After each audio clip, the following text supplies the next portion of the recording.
अभी हम लोग देखेंगे झारखंड के कृषि। तो पहला प्रश्न से हम लोग देखते हैं, झारखंड राज्य की कुल भूमि के लगभग कितने प्रतिशत हिस्से पर कृषि कार्य किया जाता है।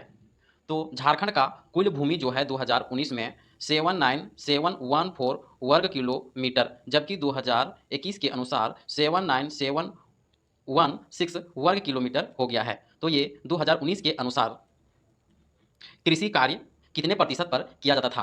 तो 23% पर किया जाता था। 23% जो कुल भूमि का जो है वह 18 लाख हेक्टेयर।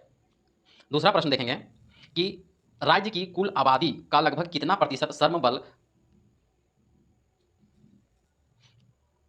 कुल आबादी का 43% कृषि क्षेत्र पर निर्भर है। तो झारखंड की कुल आबादी क्या है, तो 3,29,28,134। तीसरा प्रश्न, भौगोलिक विशेषताओं के संदर्भ में झारखंड राज्य के कितने हेक्टेयर भूमि पर कृषि कार्य करना संभव है। तो 38 लाख हेक्टेयर पर। चौथा प्रश्न हम लोग देखेंगे कि झारखंड राज्य के कुल भौगोलिक क्षेत्रफल के लगभग कितने प्रतिशत भाग पर कृषि कार्य किया जाना संभव है। तो 48% पर। पांचवा प्रश्न हम लोग देखेंगे कि झारखंड राज्य की सबसे प्रमुख फसल जो है वह धान है, जबकि दूसरा प्रमुख फसल जो है वह मक्का है, और तीसरा प्रमुख फसल जो है वह गेहूं है, और चौथा प्रमुख फसल जो है वह जौ है। पहला प्रमुख जो है वह धान है, दूसरा प्रमुख फसल जो है झारखंड राज्य की वह मक्का है, तीसरा जो है वह गेहूं है, और चौथा जो है वह जौ है। तो धान की सर्व प्रमुख उत्पादन झारखंड में सर्वाधिक सिंहभूम क्षेत्र में होता है, जबकि मक्का जो है वह पलामू क्षेत्र में, तथा गेहूं जो है वह भी पलामू क्षेत्र में, और जो है वह भी पलामू क्षेत्र में। तो छठा प्रश्न हम लोग देखेंगे कि दूसरी सर्वप्रमुख फसल कौन सी है।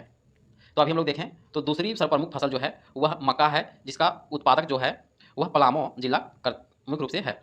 सातवां प्रश्न, शुद्ध बुआई क्षेत्र के लगभग कितने प्रतिशत भाग पर सिंचाई की सुविधा उपलब्ध है।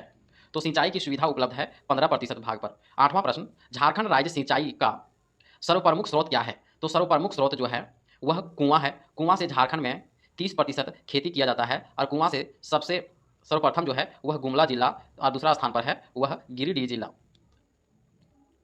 कुआं दूसरा स्थान पर है तालाब, दूसरा स्थान पर है तालाब। तालाब से जो है वह झारखंड में 19% सिंचाई किया जाता है, और तालाब में जो सर्वाधिक जो है वह देवघर उपयोग करता है। और तीसरा जो है वह है नहर। नहर से सिंचाई झारखंड में 18% किया जाता है, और नहर से सिंहभूम जिला एवं सरायकेला खरसावां सबसे अधिक उपयोग करता है, सरायकेला खरसावां। और नलकूप से हम लोग देखेंगे तो नलकूप से 8%, और नलकूप से सर्वाधिक जो उपयोग करता है वह है लोहरदगा। हम लोग नौवां प्रश्न देखेंगे कि झारखंड राज्य में कृषि तकनीकों का व्यापक पैमाने पर उपयोग संभव नहीं हो पाया है, इसके लिए सर्वाधिक जिम्मेदार कारक क्या है। तो सर्वाधिक जिम्मेदार जो है वह है झारखंड की भू आकृतिक संरचना। 10वां प्रश्न, झारखंड के लगभग कितनी प्रतिशत भूमि परती पाई जाती है। तो 17%। 11वां प्रश्न, झारखंड राज्य में प्रति व्यक्ति जोतों का आकार कितना है। तो 1.17 हेक्टेयर। 12वां प्रश्न हम लोग देखेंगे कि खरीफ फसल की खेती कितने प्रतिशत भाग में किया जाता है। तो खरीफ फसल की खेती जो है, खरीफ फसल जो है वह जून जून जुलाई से सितंबर अक्टूबर अर्थात मानसून आगमन के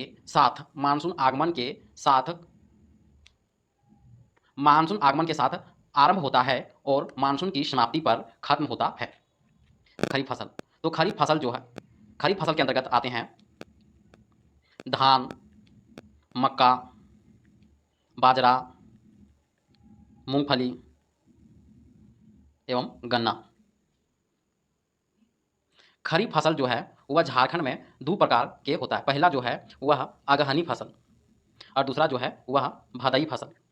अगहनी फसल जो है वह जून जून आनी जेठ जेठ आषाढ़ जेठ आषाढ़ में बोई जाती है, और दिसंबर दिसंबर आनी अगहनी फसल को अगहन में कटाई की जाती है। अगहनी फसल जो है वह 70% क्षेत्रों में किया जाता है, जबकि भदई फसल जो है वह 20%, 70-20, 90% हो गया, 10% जो है वह रबी फसल किया जाता है। तो भदई फसल के बारे में हम लोग जानेंगे। तो भदई फसल जो है वह मई मई जून यानी बैसाख जेठ में बोई जाती है, और अगस्त सितंबर यानी भादों में कटाई की जाती है। तो हम लोग 13वां प्रश्न देखेंगे कि झारखंड राज्य के कितने जिले राष्ट्रीय बागवानी मिशन से आच्छादित हैं? तो 17 जिले। 14वां प्रश्न देखेंगे, झारखंड राज्य में इनमें से किस रेशेदार फसल का उत्पादन प्रमुख रूप से किया जाता है? तो मेस्टा का।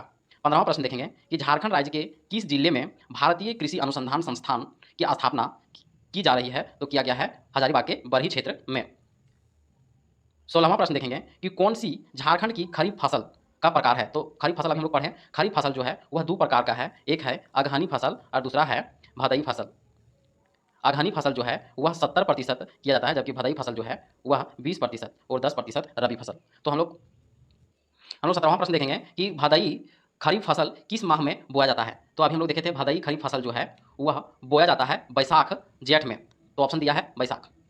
और कटाई कब किया जाता है? तो भदई खरीफ फसल है तो नाम के ही ऊपर भदई फसल को भादों में कटाई किया जाता है और अगहनी फसल को अगहन में कटाई किया जाता है। 19वां प्रश्न हम लोग देखेंगे कि अगहनी खरीफ फसल को किस माह में बोया जाता है?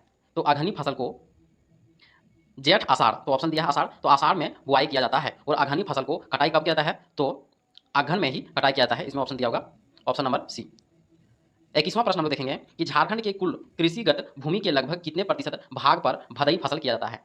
तो भदई फसल जो है वह, तो हम लोग देखे भी थे कि 20% जो है वह भदई फसल और जबकि 70% जो है वह अगहनी फसल। आगे हम लोग देखेंगे 22 प्रश्न, झारखंड की कुल कृषिगत भूमि के लगभग कितने प्रतिशत भाग पर अगहनी फसल किया जाता है? तो 70% पर। 24वां प्रश्न देखेंगे कि आर्थिक सर्वेक्षण 2021 के अनुसार 2019-20 की तुलना में 2021 में खरीफ फसल के उत्पादन में कोई परिवर्तन दर्ज नहीं किया गया है, ये गलत है। जबकि ऑप्शन नंबर ये भी गलत है, जिसमें कमी दर्ज किया गया है, इसमें कोई परिवर्तन नहीं और कमी, क्योंकि 2019-20 की तुलना में 2021 में खरीफ फसल का उत्पादन में वृद्धि दर्ज किया गया था, तो ऑप्शन नंबर बी सही है। 24वां प्रश्न हम लोग देखेंगे कि झारखंड में खरीफ फसल के कुल क्षेत्रफल के लगभग कितने प्रतिशत भाग पर धान की कृषि की जाती है? तो खरीफ फसल जो है वह धान है, तो धान का जो है वह कितने प्रतिशत पर कृषि किया जाता है? तो धान जो है वह 85% पर किया जाता है। 25वां प्रश्न देखेंगे कि झारखंड राज्य का अधिकांश भाग पठारी होने के कारण गेहूं तथा जौ की कृषि सिंचाई साधनों से युक्त एक विशेष प्रकार की भूमि पर की जाती है, तो उस भूमि को किस नाम से जाना जाता है? तो उस भूमि को हम लोग किस नाम से जानते हैं? तो उस भूमि को बारी भूमि के नाम से जानते हैं। 26वां प्रश्न, झारखंड के किस जिले में मक्का का सर्वाधिक उत्पादन होता है? तो मक्का का सर्वाधिक उत्पादन पलामू में होता है। इसके अलावा पलामू में क्या क्या चीज़ का उत्पादन होता है? तो पलामू में हम लोग देखेंगे, पलामू में मक्का होता है, पलामू में गेहूँ, जौ, तिलहन, चना, अरहर, मसूर एवं कुर्थी, ये सभी के उत्पादन में पलामू सर्वाधिक उत्पादक जिला है। 27वां प्रश्न देखेंगे कि गेहूं का सर्वाधिक उत्पादन किया जाता है, तो पलामू में ही। प्रमुख नगदी फसल क्या है? नगदी फसल जो है वह गन्ना है। 29वां प्रश्न देखेंगे कि दलहन और तिलहन का सर्वाधिक उत्पादन पलामू में किया जाता है। 30वां प्रश्न हम लोग देखेंगे कि उत्तरी कोयल घाटी कृषि प्रदेश के संदर्भ में कौन सा कथन सत्य है? तो उत्तरी कोयल घाटी कृषि प्रदेश का विस्तार पलामू, गढ़वा, लातेहार एवं चतरा जिले में है, तो सही है। दूसरा है कि उत्तरी कोयल घाटी कृषि प्रदेश की प्रमुख फसल जो है वह धान है, तो ये भी कथन सत्य है। हम लोग देखेंगे 31वां प्रश्न कि दामोदर घाटी कृषि प्रदेश के संदर्भ में कौन सा कथन सत्य है? तो दामोदर घाटी कृषि प्रदेश का विस्तार लातेहार, चतरा, हजारीबाग, बोकारो एवं धनबाद जिले में है, तो सही है। दामोदर घाटी कृषि प्रदेश में गोंडवाना क्रम की चट्टानों का प्रधानता है, तो सही है। धान, मक्का, तिलहन तथा दलहन इस कृषि प्रदेश की प्रमुख फसलें हैं। तो हाँ, तो 31 नंबर का उपरोक्त सभी कथन सत्य है। हम लोग 32 नंबर का प्रश्न देखेंगे कि स्वर्ण रेखा नदी घाटी प्रदेश के संदर्भ में कौन सा कथन सत्य है? तो स्वर्ण रेखा प्रदेश का विस्तार पूर्वी सिंहभूम, सरायकेला के पूर्वी भाग है, तो सही है। स्वर्ण रेखा घाटी कृषि प्रदेश में मुख्यतः धान एवं सब्जियों का उत्पादन किया जाता है, तो दोनों कथन सत्य है। हम लोग 33वां प्रश्न देखेंगे कि हजारीबाग हजारीबाग पठारी कृषि प्रदेश, कौन सा कथन सत्य है? तो हजारीबाग कृषि प्रदेश में, इस कृषि प्रदेश का विस्तार चतरा, हजारीबाग, गिरिडीह तथा कोडरमा जिले में है। तो हाँ है। तो हजारीबाग पठारी कृषि प्रदेश में धान, मक्का तथा रागी का खेती की जाती है। तो हाँ किया जाता है। तो इस कृषि प्रदेश में कृषि कार्यों का सीमित है। तो हाँ, कृषि कार्य जो है वह सीमित है। 33 का उपरोक्त सभी कथन सत्य हो जाएगा। 34वां प्रश्न हम लोग देखेंगे कि राजमहल पहाड़ी कृषि प्रदेश के संदर्भ में कौन सा कथन सत्य है? राजमहल पहाड़ी कृषि प्रदेश का विस्तार साहेबगंज, पाकुड़, गोड्डा, दुमका, देवघर तथा जामताड़ा जिले में है। तो हाँ है। साहेबगंज कृषि प्रदेश की प्रमुख फसल धान है। तो हाँ, उपरोक्त दोनों कथन जो है वह सत्य है। हम लोग 35 नंबर का प्रश्न देखेंगे कि रांची पठारी कृषि प्रदेश के संदर्भ में कौन सा कथन सत्य है? तो इस कृषि प्रदेश का विस्तार रांची, लोहरदगा, गुमला एवं सिमडेगा जिले में है। तो हाँ है। इस कृषि प्रदेश में मुख्यतः सब्जियों तथा नकदी फसल की खेती किया जाता है। हाँ, इस कृषि प्रदेश में रागी, तिलहन, दलहन एवं फलों की खेती किया जाता है। तो उपरोक्त सभी कथन सत्य है। 36वां प्रश्न हम लोग देखेंगे कि उत्तरी पूर्वी उत्तरी पूर्वी सीमांत कृषि प्रदेश के संदर्भ में कौन सा कथन सत्य है? तो इस कृषि प्रदेश का विस्तार गोड्डा, उत्तरी पूर्वी, तो इस कृषि प्रदेश में गोड्डा के उत्तरी हिस्से तथा साहेबगंज के उत्तरी पूर्वी हिस्से हैं। तो हाँ है। इस क्षेत्र में धान, गेहूं, मक्का, चावल, दलहन की खेती की प्रमुखता है। तो हाँ है। यह झारखंड की कृषि की दृष्टि से झारखंड की कृषि के दृष्टि से उत्तरी पूर्वी सीमांत कृषि प्रदेश जो है वह झारखंड की कृषि की दृष्टि से एकमात्र विकसित क्षेत्र है। सही है। इस कृषि प्रदेश में धान, गेहूं, मक्का, चना, दलहन की खेती की प्रमुखता है। सही है। इस क्षेत्र में गोड्डा तथा साहेबगंज का क्षेत्र पाया जाता है। तो उपरोक्त सभी कथन सत्य है। 37वां प्रश्न हम लोग देखेंगे कि सस्य गहनता, झारखंड राज्य की सस्य गहनता 126% है। खल्लू कृषि क्या है? खल्लू कृषि क्या है? झारखंड की स्थानीय कृषि का नाम जो है वह खल्लू कृषि है। 39 नंबर का प्रश्न देखेंगे कि झारखंड राज्य में प्रति हेक्टेयर सर्वाधिक उत्पादकता जो है वह है धान। 40 नंबर का प्रश्न देखेंगे कि झारखंड राज्य के किस जिले में खाद्यान्न भंडारण हेतु सर्वाधिक गोदाम स्थित है? तो गढ़वा जिले में। झारखंड राज्य के किस जिले में सबसे अधिक पीडीएस यानी जन वितरण प्रणाली यानी डीलर है? तो सर्वाधिक जो है वह रांची जिले में पीडीएस है। 42वां नंबर देखेंगे और अंतिम प्रश्न कि झारखंड राज्य के किस जिले में सबसे कम पीडीएस यानी जन वितरण प्रणाली डीलर है? तो सबसे कम जो है वह लोहरदगा जिले में है।